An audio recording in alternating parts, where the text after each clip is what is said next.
하나님 말씀 찾아 읽겠습니다. 마태복음 26장 26절에서 28절까지예요. 26절 그들이 먹을 때에 예수께서 떡을 가지사 축복하시고 떼어 제자들에게 주시며 이르시되 받아서 먹으라 이것은 내 몸이니라 하시고 또 잔을 가지사 감사기도 하시고 그들에게 주시며 이르시되 너희가 다 이것을 마시라. 28절까지 다시 한번 제가 수화로 읽고 다 같이 따라서 해볼게요. 26절 하나 넘어갔나 본데 그죠? 26절부터 다 같이 해볼게요. 천천히 시작. 그들이 먹을 때에 예수께서 떡을 가지사 축복하시고 떼어 제자들에게 주시며 이르시되 받아서 먹으라 이것은 내 몸이니라 하시고 27절 또 잔을 가지사 감사기도 하시고 그들에게 주시며 이르시되 너희가 다 이것을 마시라. 28절 이것은 죄사함을 얻게 하려고 많은 사람을 위하여 흘리는 바 나의 피 곧 언약의 피니라. 자녀들 인사할까요? 잘 오셨습니다. 만나서 반갑습니다. 네. 소요리 문답 96번 7번입니다. 이제 마지막이 아까 왔어요. 107번까지라고 했는데 이제 마지막 남은 것은 요거 성찬 끝나고 나서 기도가 나오면서 마지막에 주님 가르쳐 주신 기도 내용이 나오고 마무리가 돼요. 그래서 1번부터 107번까지의 소요리 문답 속에서 평신도들 교육하는 목적인 거예요. 이제 소요리 문답 말고 그 외에 대요리 문답도 있거든요.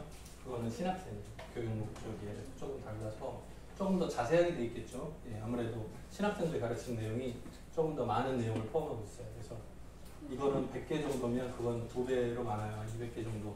그래서 좀 더 자세하게 왜 이렇게 좋아해? 아! 신학교 가고 싶어요? 너무 좋아하는데? 아! 나는 좋아하는데? 100개나 200개나 비슷한데 왜? 선생님 참 오셨네. 강원이가 왔어요. 네, 오늘 말씀의 제목은 성찬의 의미라는 제목으로 함께 은혜 나눠보고자 합니다. 지금 계속해서 은혜의 방편 3가지를 말씀하고 있는데요. 기억나세요? 첫 번째 뭐였죠?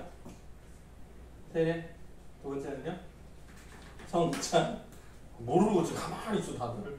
세 번째는요? 기도. 그래서 은혜의 방편이 3가지였어요.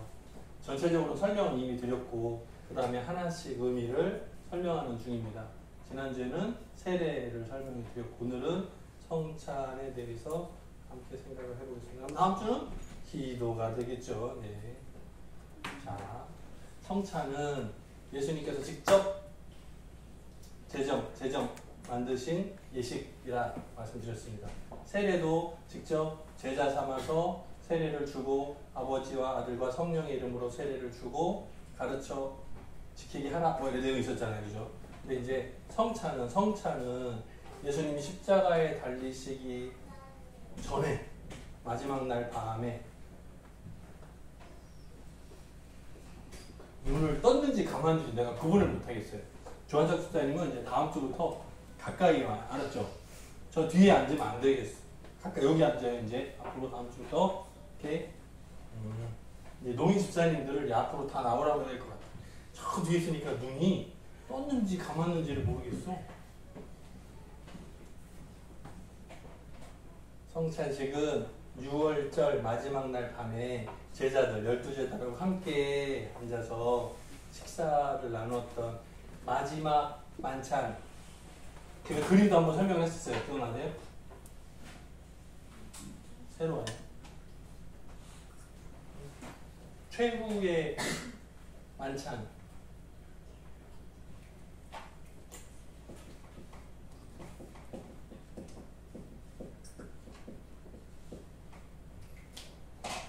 이렇게 쓰면 뭐라 그러지 아세요? 우리 농인분들이?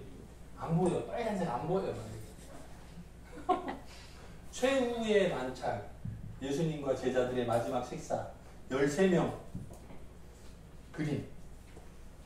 설명 그린 적 있죠? 네. 예수님이 직접 나를 기념하라 가르쳐 주셨던 내용입니다. 그래서 빵과 포도주를 함께 나누면서 예수님의 죽으심을 기억하고 나타내고 은혜 받는 시간. 네. 우리는 1년에 보통 1년에 2번 하죠.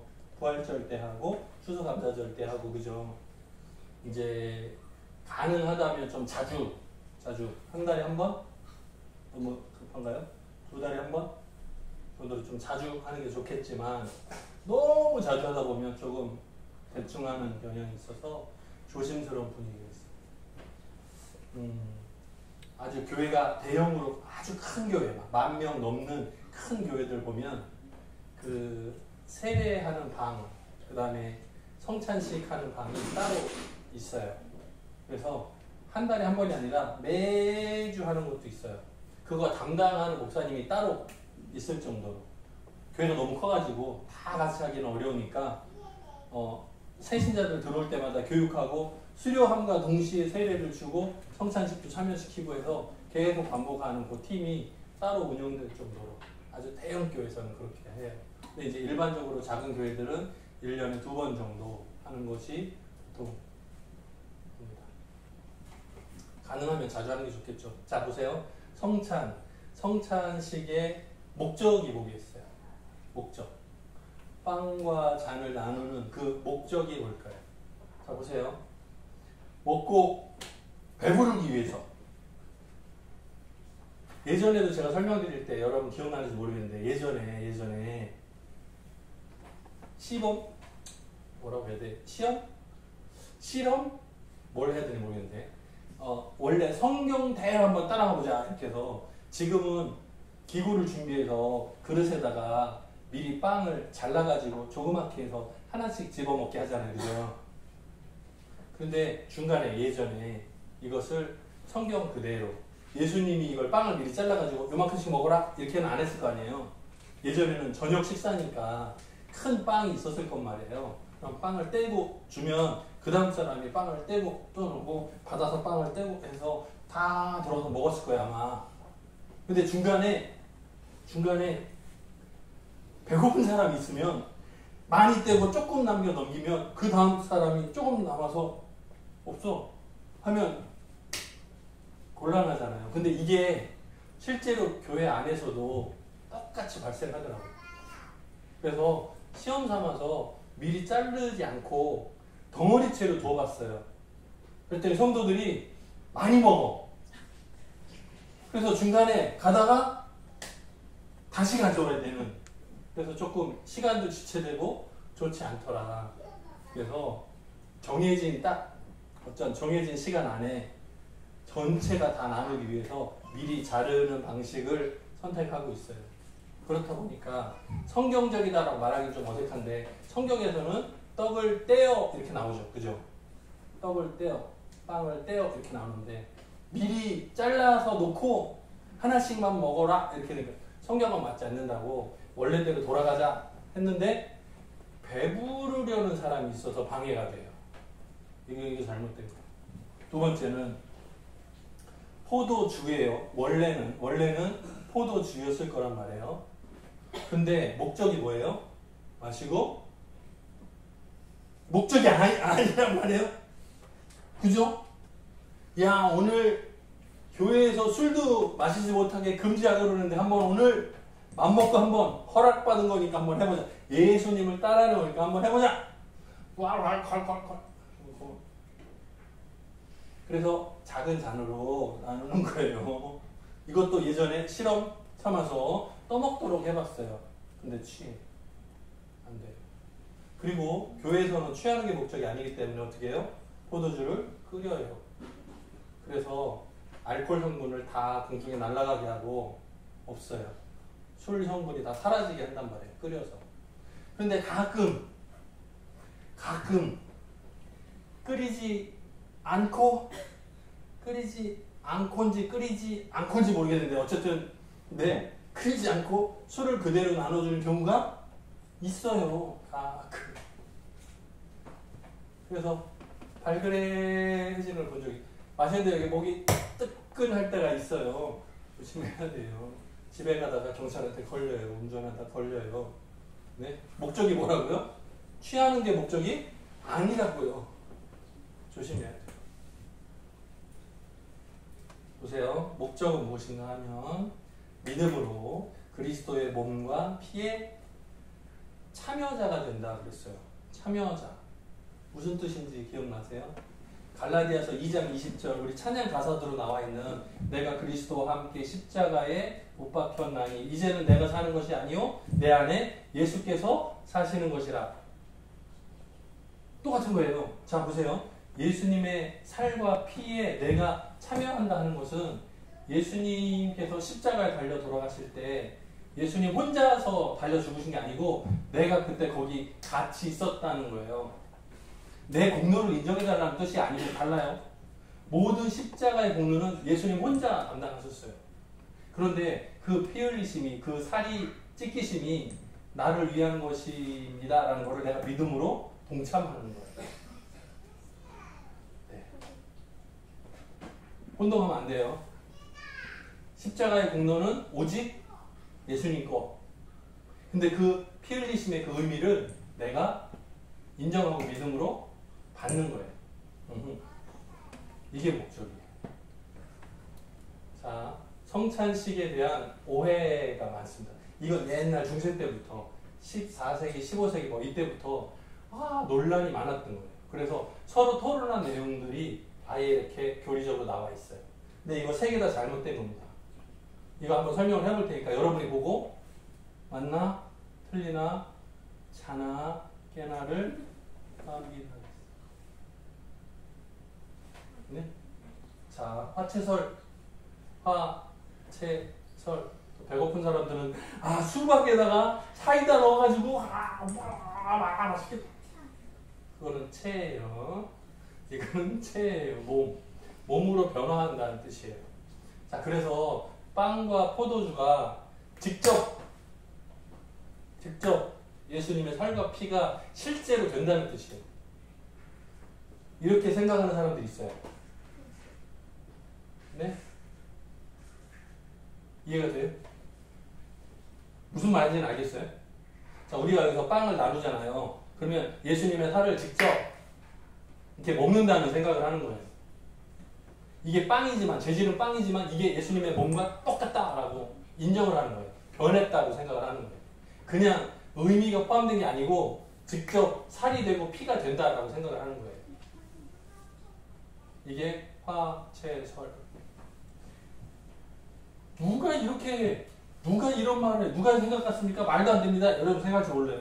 그런데 천주교의 생각이에요. 지금 여전히. 천주교는 성찬식 할 때 개인들한테 나눠주질 않아요. 줄을 세워가지고 신부님이 여기 서가지고 동전 크기로 만드는 밀전병을 입안에 하면 넣어줘요. 직접. 한 명 한 명 다 줄 세워가지고 다 넣어줘요. 왜? 혹시나 실수로 떨어뜨리면, 개인이 가지고 있다가 이렇게 하다가 실수로 떨어뜨리면 벌레가 먹거나 쥐가 먹으면 안 된다. 쥐가 천국 가면 안 된다 이거예요. 네? 예수님의 살을 먹으면 거룩하게 변화할 거기 때문에 이거를 동물이나 벌레가 먹으면 안 된다. 때문에 사제가 직접 관리하고 직접 입에 하나씩 넣어준다는 거예요. 실수 없이 한다고. 그래서 성도들한테는 포도주를 나눠주지 않아요. 왜? 혹시라도 흘릴까봐. 바닥에 흘리면 누가 먹으면 안 되잖아요.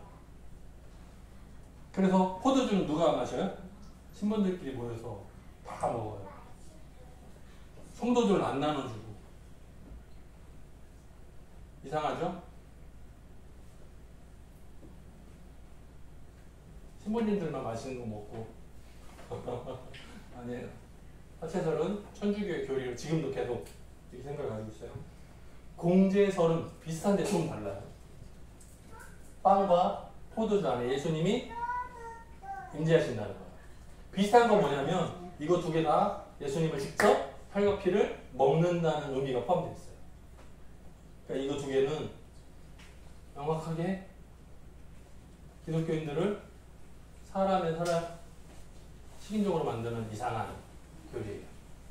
그다음에 세 번째는 기념설이에요. 말 그대로 기념이라는 의미가 있어서 성경에도 기념하라 그랬으니까 예수님의 말씀대로 기념하라? 네, 기념. 그래서 이거는 아무 유익이 없지만 그냥 예수님이 제자들하고 마지막 날 밤에 앉아서 식사 나누신 그 최후의 만찬한 것을 그대로 우리가 먹는 신용만 따라하는 거야. 아무 의미 없어, 유익이 없어 라고 생각하는 거야. 그게 기념설이에요. 일반적으로 아무 설명 없이 그냥 딱 보면 이게 비슷하다, 마음에 든다, 비슷하다 생각할지 몰라요. 그런데 이거는 그냥 형식일 뿐이에요. 알맹이가 빠졌어요. 그래서 장로교단 안에서 설명하는 중요한 내용은 뭐냐면 이거예요. 다른 설명은요. 자 보세요. 빵과 포도주를 먹고 나눌 때 예수께서 영적으로 임재하셔서 성령 충만인 거죠. 영적으로 임재하셔서 유익을 베풀어 주시는 은혜의 방법입니다. 은혜 받는 방법 세 가지를 얘기했었죠. 뭐라고요? 세례하고 성찬하고 기도하고요. 이것이 하나님의 은혜를 받는 방편이 됩니다. 라는 의미로 강조가 되는 거예요. 그건 틀린 거고. 구분할 수 있어야 돼요. 우리가 빵과 포도주를 나눌 때 직접 예수님의 살을 막 먹는 게 아니죠. 예수님 피를 마시는 게 아니잖아요. 그죠?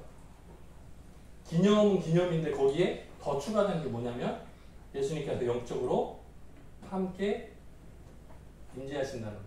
그거 기억합니다.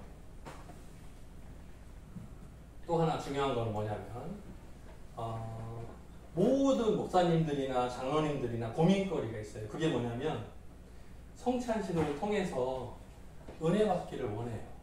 모든 성도들이 다 은혜 받기를 원해요. 그렇다 보니까 성찬식에 대한 준비, 의미에 대한 설명 이런 거를 계속 복잡하게 할 때가 많아요. 근데 거기에 너무 집중하다 보니까 그 절차나 방법이나 혹은 사용되는 그릇이나 도구들에 대해서 관심이 너무 많아. 그래서 밀전병도 세워야 돼. 말씀을 바로 딱 세워야 돼. 막 세워서 보는 복잡하게 그걸 너무 의미를 막 너무 많이 집어넣는 분들이 있어요. 근데 그거 아니고 지나치게 빵 또 포도주 여기에 너무 집중할 필요가 없는 거예요. 근데 거기에 너무 집중하는 분들이 있어요.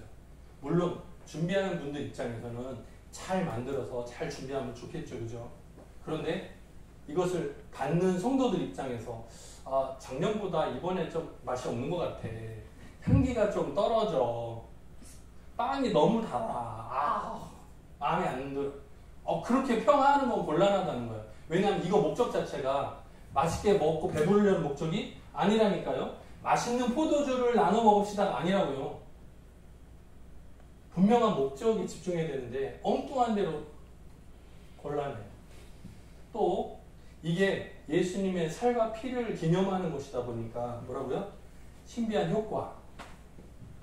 다른 거 말고 이것도 은혜의 방법이니까 빵을 나눠 먹을 때 열심히 하면 병이 낫는단 말이야. 이렇게 광고를 하거나 오해를 하거나 과장이 되는 건 곤란해.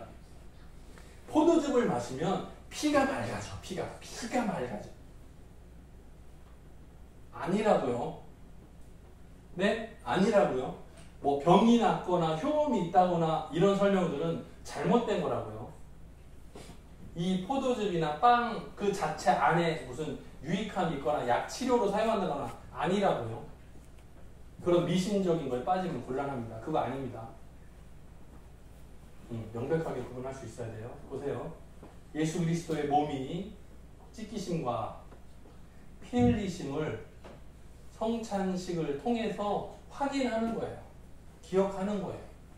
그리고 그 피 흘리심과 살 찢기심에 대해서 내가 깊이 묵상하고 내가 예수님의 피 흘리심 찢기심에 대해서 동참하는 거예요. 나도 거기에 있었습니다가 되는 거예요. 하지만 십자가의 공로를 내가 나눈다는 의미가 아니고 십자가의 공로는 온전히 예수님 것이고 그 피 흘리심을 통해서 내가 구원받았습니다. 죄 사함을 받았습니다라는 명백한 신앙의 은혜를 받는 시간. 그래서 하나님의 선하신 계획을 실행하는 대로 더 내가 바르게 살아가겠습니다라는 결단이 마지막에 나오는 게 유익함의 열매겠죠. 그래서 성찬식을 통해서 우리가 하나님과 더 가까워지고 하나님 기뻐하시는 길로 선택하고 순종할 수 있는 결단이 있는 삶, 거기까지 나가는 것이 성찬식의 목적이고 열매겠죠. 그걸 기억하십니다. 있나요? 1년에 2번뿐이에요. 성찬식은 간단하게 지나갈 수도 있어요. 보통은 성찬식을 하는 날에는 목사님 설교도 좀 짧고 시간도 좀 조절하라. 늦게 끝나면 싫으니까 빨리. 근데 그게 아니고 오히려 그 시간을 통해서 은혜 받는 시간이 되게 해야 돼요. 특별히 제가 지난주에 설명드렸지만 성찬식 또 세례식의 경우는 뭐라고요? 눈을 뜨고 보는 은혜가 있다고 그랬죠. 때문에 보통은 떡 이렇게 빵을 나눠드리면 받으시고 다 기도하시는 분이 있어요. 어떤 분은 잔을 들면 잔을 마시고 나서 눈 감고 막 기도하시는 분이 있어요. 근데 가능하면 눈으로 직접 볼 수 있는 은혜잖아요. 그러니까 성찬식 할 때는 눈을 감고 묵상하는 것도 좋지만 가능하면 눈을 뜨고 지금처럼 눈을 뜨고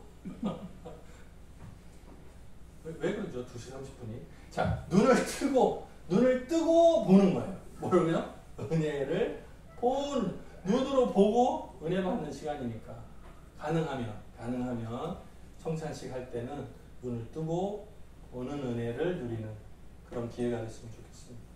이번 한 주간 동안에 주님의 살과 피를 다시 한번 기억하고 성찬의 의미를 잘 기억하고 1, 2, 3번 틀린 거에 빠지지 마시고 바른 은혜를 경험하는 저와 여러분 되기를 주님의 이름으로 축복합니다. 같이 기도하겠습니다. 사랑이 많으신 하나님 아버지 감사합니다. 소요리 문답을 따라가면서 성찬식에 대한 의미를 다시 한번 생각해 봅니다. 1년에 2번 그냥 형식처럼 대충 지나가는 시간이 아니라 하나님께서 우리들을 위해서 독생자 예수 그리스도를 이 땅에 보내시고 십자가 사명 감당하게 하시기까지 어떤 과정이 있었는지 잘 기억하고 주님의 살이 찢기심과 피 흘리심을 우리가 기억하며 그 영적인 의미를 잘 되새길 수 있도록 은혜 베풀어 주실 간절히 소원합니다. 기회들을 통해서 성찬식의 의미를 우리가 더 깊이 묵상하기를 원합니다. 겉으로만이 형식도 아니고 직접 예수님의 살과 피로 변하는 것도 아니고 우리가 빵을 또 포도즙을 나눌 때에 예수님이 임재하셔서 우리 마음 가운데서 역사하시고 우리의 인생을 주장하시는 줄 믿음으로 보게 도와주옵소서. 감사드렸고 예수님의 이름으로 기도드립니다. 아멘.